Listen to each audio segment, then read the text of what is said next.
The title of this talk is It's Okay to Be Vulnerable. So about 5 years ago, I was at a conference, a justice conference. I was part of a panel. I was with two other counter-trafficking people. One person who was dealing with child pedophiles in Cambodia and children as young as 5 years old that were being used, and another person who was from Korea. And we had a very seasoned facilitator who was asking us questions. And so I guess it was about 45 minutes into this talk, we were rounding up the talk. A question was asked, and it was to the first panelist, the person from Korea. You know, when you're dealing with human trafficking, it's a very emotional kind of topic. You know, what is it that you do to basically protect yourself from not getting overwhelmed from this? And so the person answered in a very matter-of-fact way. After that, she went to the second person.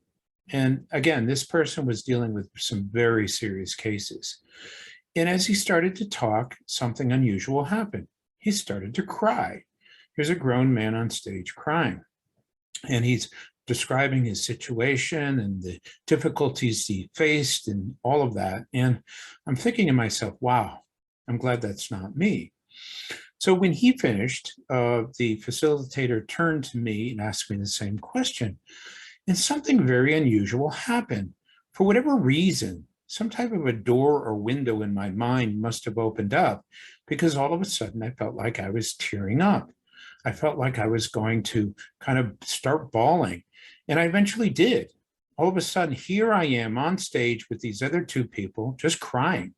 And I tried to kind of get some type of a message out describing what was going on. But, you know, as I was saying these words, I got caught up in a situation where I could hardly get the words to come out. I was feeling so embarrassed. She kind of handled these responses quite well. She talked about how difficult it is for people to work in these sectors and how it can be very trying. And she had asked a second question. And for whatever reason, the same other person began to cry. And when I answered it, I had the same response.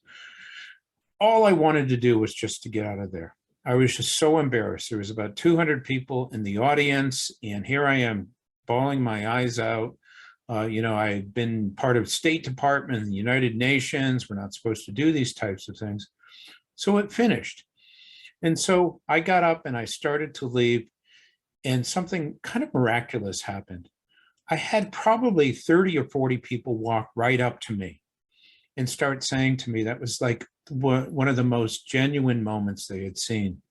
You know, we were on stage bearing our souls, demonstrating how vulnerable we are. And they said they were so encouraged by that, that it gave them a sense of kind of the reality of the world that we are working in and some of the things that we experience. So initially, something that I thought was very humiliating and embarrassing turned out to be something that was quite different, something that was accepted by others and by myself as a genuine moment. A human moment, a moment that kind of reflected the true emotions of what people like me face.